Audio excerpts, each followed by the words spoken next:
Et bonjour à tous. Aujourd'hui, on se retrouve pour une nouvelle vidéo qui parle de Conan le fils du futur. On continue avec le 8e épisode déjà sur Conan, avec les épisodes 15 et 16 qui vont être traités. Donc on va commencer tout de suite, sans plus tarder, avec l'épisode 15 qui s'appelle Le lieu sauvage et qui est sorti le 18 juillet 1978 toujours. Toujours évidemment réalisé par Hayao Miyazaki. Ça n'a pas changé. On continue avec les mêmes. Et on continue notre belle histoire. Alors pour se remémorer où on en était, on va retrouver du coup Conan et Jimsy qui vont se diriger vers l'autre côté des Nenya pour aller parler avec Raoul, pour parler du sanglier que Jimsy a tué pour éviter de mettre la faute sur tous les habitants des Denya.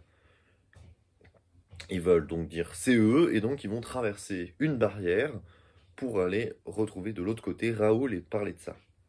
Déjà, le premier truc, c'est qu'il y a des squelettes, un peu pour indiquer la présence, avec la fameuse ficelle, quand ils essaient de traverser, il y a un squelette enfin, plusieurs squelettes qui s'activent pour faire du bruit, pour annoncer qu'ils sont là.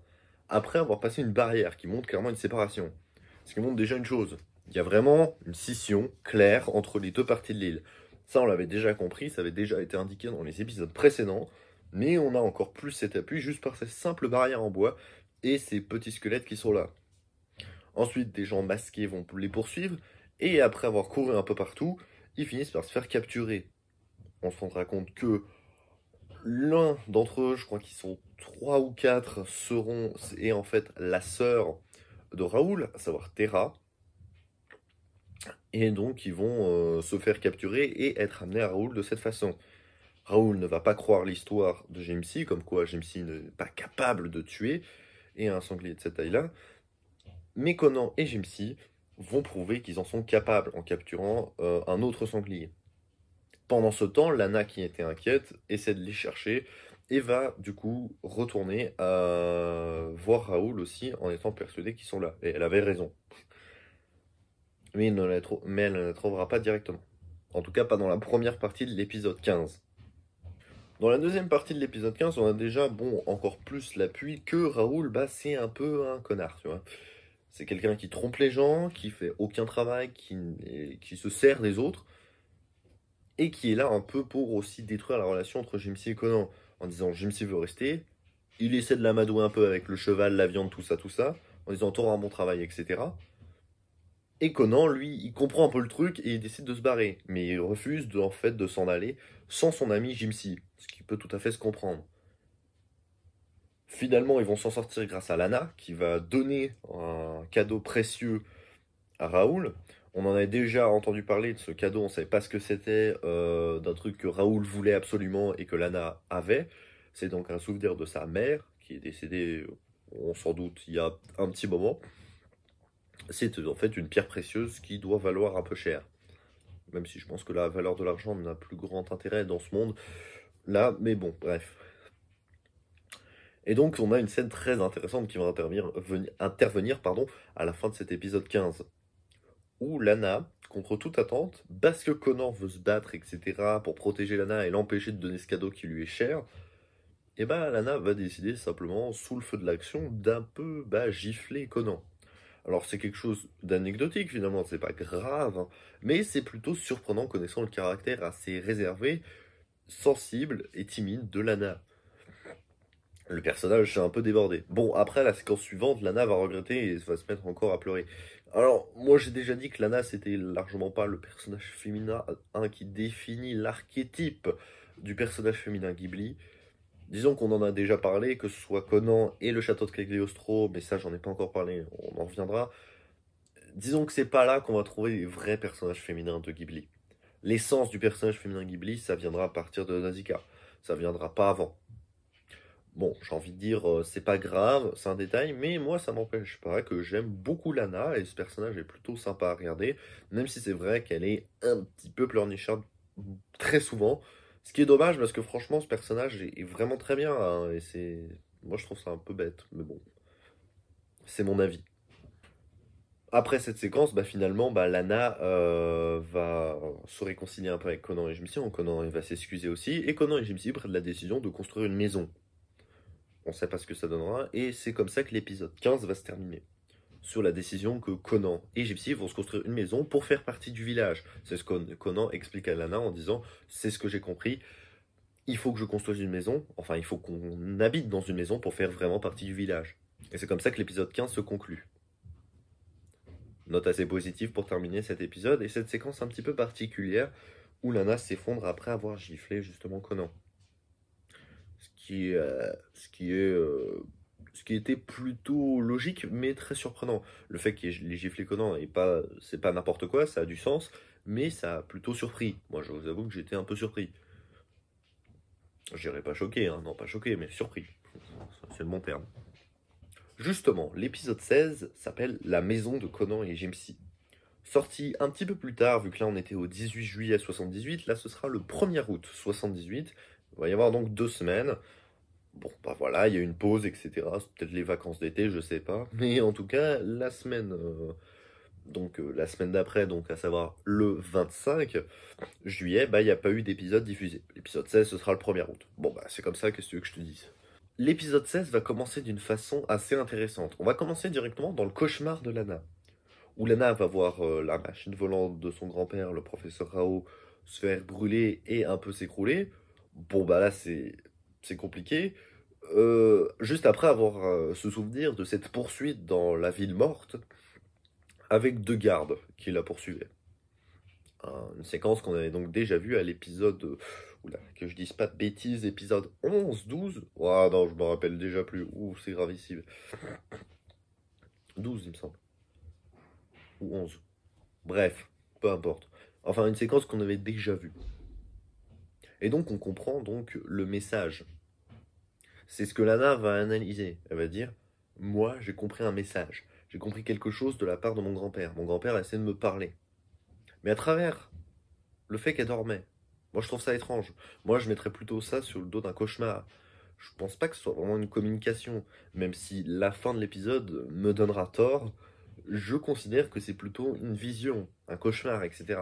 Je suis pas sûr vraiment que le grand-père de Lana ait vraiment parlé avec elle dans cette séquence.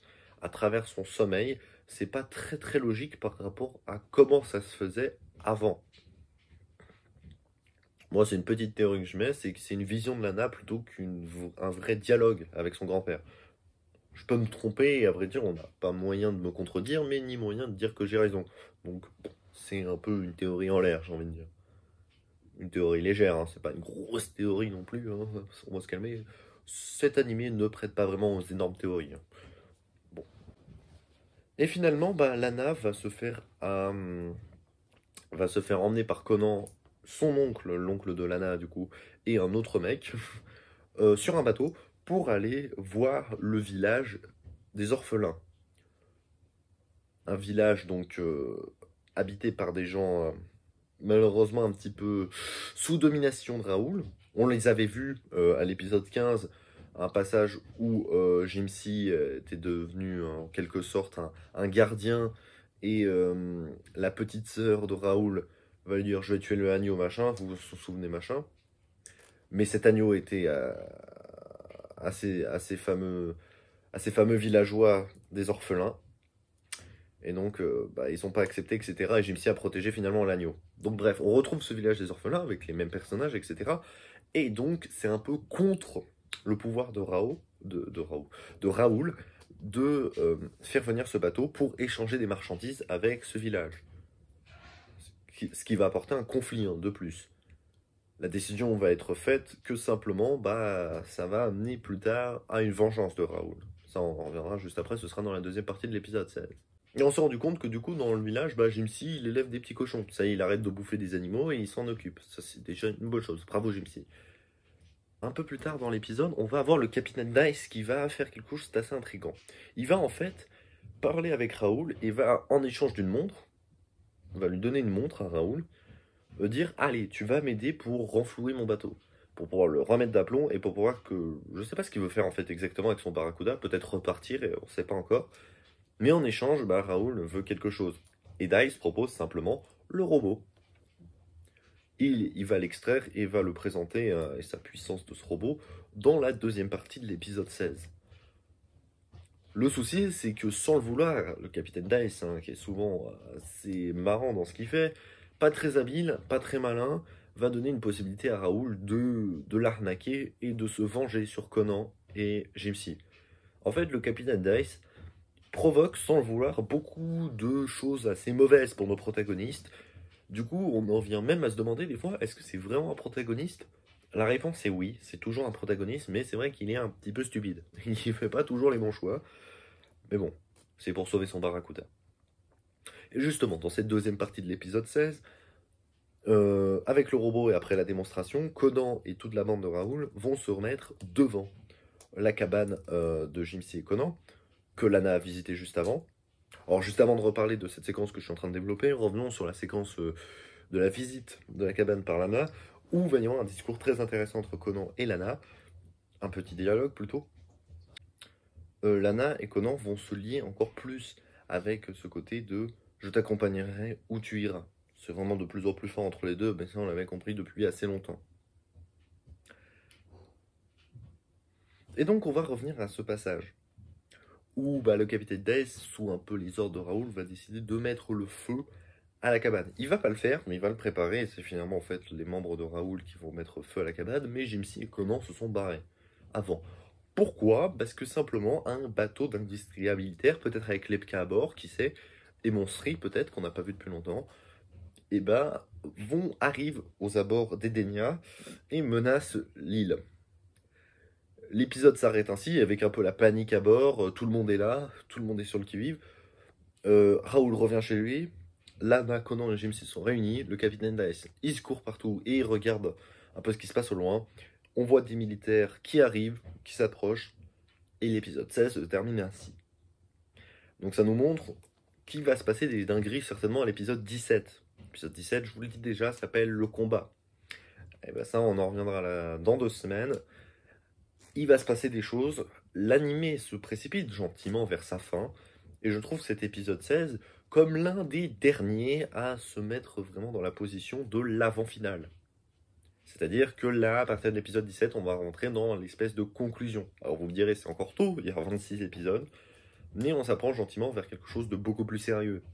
Alors vous me direz, l'animé est souvent dans l'histoire un peu dans la blague, un peu dans l'humour, c'est vrai.